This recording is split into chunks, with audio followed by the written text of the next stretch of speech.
एक नई वीडियो के साथ आज मैं फिर हाजिर हूं। आपका होस्ट विक्रांत जोशी आपका स्वागत करता हूं मैं आरएम शॉर्ट्स में।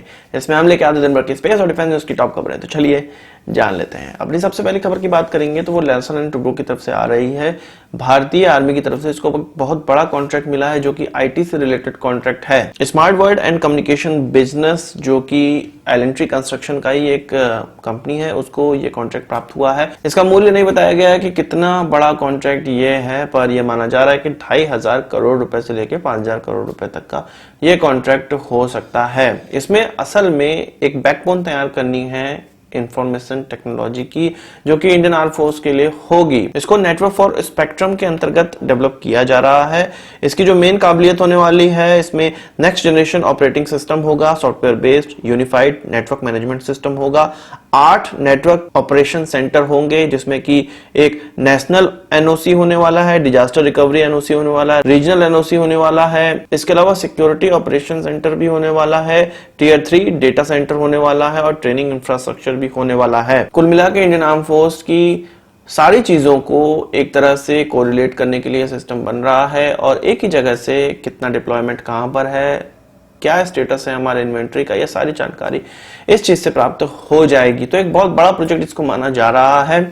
इसमें जो एलएनटी को कॉन्ट्रैक्ट मिला है, इसमें 18 महीनों में यह चीज कंप्लीट कर देनी है, ये पूरी जो डेवलपमेंट है पूरा कर देना है। इसके अलावा 3 साल की ये वारंटी भी देंगे। इसके अलावा 7 साल के एनुअल मेंटेनेंस कॉन्ट्रैक्ट भी एलएनटी को ही मिला हुआ है। तो एक बहुत बड़ा कॉन्ट्रैक्ट इनको प्राप्त हुआ है और एक बहुत सही दिशा में यह कॉन्ट्रैक्ट दिया गया है। इसके अलावा बात करें गगनयान मिशन की, तो हमारे गगननॉट आपको पता है कि रशिया में ट्रेनिंग ले रहे हैं और यह ट्रेनिंग अब जाके स्थगित हो गई है क्योंकि चाइनीज वायरस का प्रकोप रशिया में भी पहुंच चुका है और वहां पर यह हमारे जो गगननॉट ट्रेनिंग ले रहे थे उसको बंद कर दिया गया है और इससे हो सकता है कि हमारा गगनयान का जो मिशन है वो भी प्रभावित हो, क्योंकि इसरो में भी काम नहीं हो रहा है और हमारे गगननॉट जो ट्रेनिंग पे गए हुए हैं वहां पर भी सब काम चीज बंद हो गया है। तो एक समय लगता है, जो 1 साल का समय है वो तो लगना ही है, इसलिए इस टाइम फ्रेम से इसको आगे शिफ्ट करना ही पड़ेगा। तो थोड़ा सा गगनयान के लॉन्च में भी समय लग सकता है इसके मुताबिक। वही बात करें उड़ीसा के माओइस्ट लोगों की, तो एक ऑडियो जारी हुआ है जिसमें कि गवर्नमेंट से यह कहा गया है कि दूर दराज के जो इलाके हैं, जो उड़ीसा के दूर दराज के इलाके हैं, वहां पर गवर्नमेंट के अधिकारी जा सकते हैं और लोगों का ट्रीटमेंट कर सकते हैं, या वहां पर जो चाइनीज वायरस से ग्रसित लोग ऐसे हैं कि नहीं, इन सब चीजों का पता लगाने के लिए भी और लॉकडाउन के कारण जो उनको खाना नहीं प्राप्त हो पा रहा है, जरूरी सामान नहीं प्राप्त हो रहे हैं, वो सामान देने के लिए भी गवर्नमेंट के अधिकारी या गवर्नमेंट के जितने लोग हैं वो जा सकते हैं। माओइस्ट लोगों का यह कहना है कि जो क्षेत्रीय तौर पे आसपास उनके जितने भी लोग हैं, आदिवासी लोग हैं, उनको वो जितनी दवाइयां हो सकती है वो दे रहे हैं, पर उनके पास इतना चीजें नहीं हैं कि वो उनकी पूरी तरह से हेल्प कर सकें इस लॉकडाउन के समय में। उन्होंने कहा है कि इसको एक सीज फायर की तरह माना जा सकता है और कोविड-19 सीज फायर इसको माना जा सकता है। तो मुझे समझ में नहीं आ रहा कि गवर्नमेंट को यहाँ पे हेल्प करनी चाहिए या नहीं करनी चाहिए। ह्यूमैनिटेरियन ग्राउंड पे तो बिल्कुल हेल्प करनी चाहिए, अपने लोगों को भेजना चाहिए, पर यही माओइस्ट लोग हैं जो कि हमारे सीआरपीएफ के जवानों को मारते हैं। तो मुझे समझ में नहीं आ रहा कि गवर्नमेंट किस प्रकार का स्टेप यहाँ पर लेगी।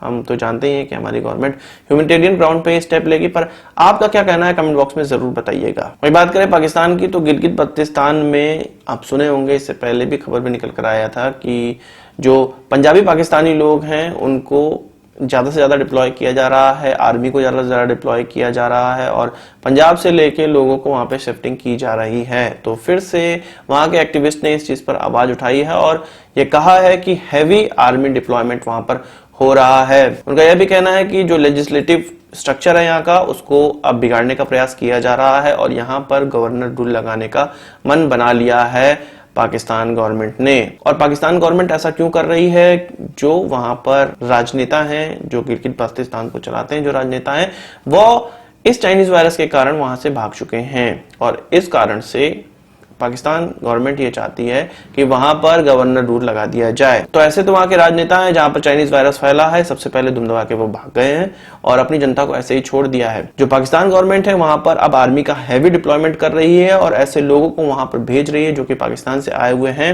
इसमें चाइनीज वायरस से ग्रस्त लोग भी हैं और नॉर्मल लोग भी हैं, जिससे कि वहां की डेमोग्राफी आसानी से चेंज की जा सकती है। और उस एक्टिविस्ट ने यह भी कहा है कि भारत की गवर्नमेंट इस चीज पर देखे और इसका संज्ञान ले। वहीं चाइना के चिर परिचित विरोधी की तरफ से भी एक खबर निकल कर आ रही है, ताइवान की तरफ से भी एक खबर निकल कर आ रही है। ताइवान ने यह कहा है कि वो 10 मिलियन मास्क डोनेट कर सकते हैं पूरे विश्व में। इसके अलावा और भी जितनी मेडिकल अर्जेंसी की चीजें हैं वो आसानी से उसको बनाकर पूरे विश्व को बांट सकते हैं। यहां पर उन्होंने डोनेट शब्द का इस्तेमाल किया है, ये नहीं कि वो बेचेंगे विश्व को। उनका यह कहना है कि इसमें से जो 7 मिलियन होगा यानी कि 70 लाख मास्क जो होंगे वो यूरोप के देशों में जाएंगे, जो कि स्पेन, फ्रांस, इटली होने वाले हैं। इसके अलावा अन्य कंट्रीज में जो बाकी बचे हुए 30 लाख मास्क होंगे वो डिस्ट्रीब्यूट करेंगे।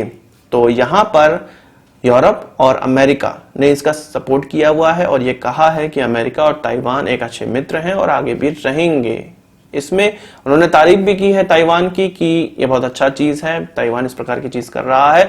और ताइवान आप जानते हैं कि WHO का सदस्य नहीं है। इसके अलावा चाइना उसको किसी भी बड़े फोरम में आने से रोकता है, इसी कारण से क्योंकि चाइना मानता है कि ताइवान पर उसका हक है और जब चाइना किसी फोरम में ऑलरेडी है तो ताइवान को वहां पर आने की कोई भी आवश्यकता नहीं है। पर वहीं हम ये जानते हैं कि ताइवान ने इस चाइनीज वायरस को कितना अच्छे से टैकल किया हुआ है और हम यह भी जानते हैं कि चाइना और ताइवान के बीच में कितने ज्यादा लोग ट्रैवल करते हैं। फिर भी ताइवान ने यह पहले ही समझ लिया था कि चाइना में इस प्रकार की महामारी फैलने वाली है और उससे ताइवान बहुत ज्यादा प्रभावित हो सकता है।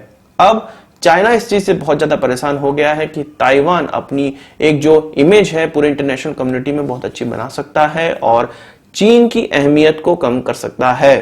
ताइवान का यह भी मानना है कि किसी भी ऐसी चीज की विश्व को आवश्यकता है वह उसको बना सकता है और क्योंकि उनके वहां चाइनीज वायरस से ग्रसित लोगों की संख्या कम है, अच्छे से टैकल कर लिया है, तो विश्व को यह सिखा भी सकता है कि किस प्रकार से इसको टैकल करना है और इस पे वह सपोर्ट भी कर सकता है। चाइना का यह मानना है कि ताइवान ये सब इसीलिए कर रहा है कि इंटरनेशनल कम्युनिटी में उसकी साख बन जाए और ऐसी फोरम में उसको एंट्री मिल जाए जिसमें अभी तक उसको नहीं मिली हुई है, जैसे कि WHO में भी। तो भारत को चाहिए कि जितनी भी चीजें वो चीन से मंगवा रहा है ताइवान की तरफ देखे, ताइवान से वो चीजें मंगाए, क्योंकि चीन का एक और चेहरा सामने आया है। यह कहा जा रहा है कि हुआवे को वो ऐसे देशों में एंट्री कराना चाह रहा है जहां पर वो इस प्रकार की सपोर्ट दे रहा है। सपोर्ट इसको नाम नहीं देना चाहिए। चाइनीज वायरस के आड़ में जो व्यापार जिन जिन देशों से वो कर रहा है उन देशों में हुआवे की 5G सर्विसेज को घुसाने का प्रयास कर रहा है। ऐसी रिपोर्ट में सामने निकल कर आया है कि फ्रांस के साथ उसने ऐसा ही कुछ करार किया है। एक बैकडोर करार यह हुआ है कि 5G सर्विस हुआवे की फ्रांस में अलाउ की जाएगी और तब जाके अब चाइना उनको सारी चीजें, मास्क और वेंटिलेटर और इस तरह की चीजें उपलब्ध करा रहा है। इटली से भी वो चाहता है इसी तरह के एश्योरेंस, पर इटली ने अभी एश्योरेंस इस प्रकार का नहीं दिया है। अमेरिका को भी वो मास्क दे रहा है, पर वहीं ये चीज निकलकर सामने आ गई है कि यदि अमेरिका इस प्रकार की चीजें करता है, चाइनीज कंपनियों को आने से रोकता है, तो इस प्रकार की जो सपोर्ट चाइना की तरफ से किए जा रहे हैं, एक्सपोर्ट जो चाइना की तरफ से अमेरिका को किए जा रहे हैं चाइनीज वायरस को देखते हुए, वह सारी चीजें रोक दी जाएंगी। आपको पता है कि इससे पहले अमेरिका, जापान, इटली, यूरोप के बहुत सी कंट्रीज, यूके भी यह मान रहे थे कि हुआवे की 5G सर्विस को अगर देश में लाया जाता है तो यह देश की सिक्योरिटी के लिए अच्छा नहीं होगा। और हम सभी लोग जान रहे हैं कि चाइना ने इस प्रकार का वायरस इसीलिए क्रिएट किया है और ऐसे वुहान जैसी जगह पे क्रिएट किया है कि जहां पर पूरा का पूरा इंटरनेशनल व्यापार होता है, वहीं पे सारी मैन्युफैक्चरिंग होती है, जैसे कि इंटरनेशनल कम्युनिटी में जाने वाले पूरे सामान का मैन्युफैक्चरिंग प्रभावित हो गया। और अब इस सिनारियो का इस्तेमाल चाइना अपने फायदे के लिए करना चाह रहा है। कुछ लोग यह भी कह रहे हैं कि ये जो सामान चाइना की तरफ से अब पहुंचाया जा रहा है वो बहुत पहले से बना हुआ था और चाइना ने इसकी तैयारी बहुत पहले से की हुई थी, पूरे माल का स्टॉक कर लिया और तब जाके इस प्रकार के चाइनीज वायरस को फैलाया और अब वह पूरे विश्व के डिमांड को पूरे करने का एक ढोंग कर रहा है और इसके एवज में वो व्यापार की तलाश में है। तो भारत को भी चाइना से बचना चाहिए क्योंकि भारत ऑलरेडी चाइना के गिरफ्त में बहुत ज्यादा है। चाइना का जो व्यापार है वो भारत में बहुत ज्यादा है और बहुत ज्यादा एक्सपोर्ट वो करते हैं और साथ ही साथ हमने मास्क, वेंटिलेटर के लिए भी चाइना से पूछा है।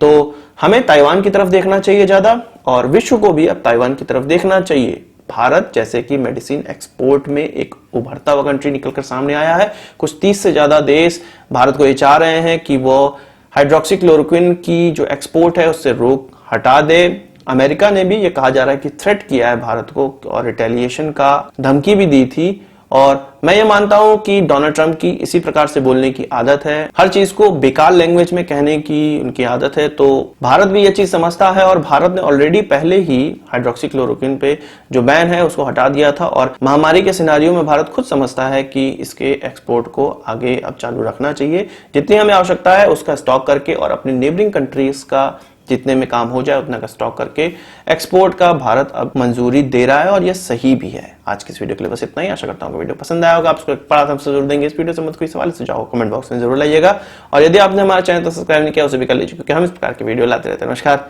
थैंक यू, जय हिंद।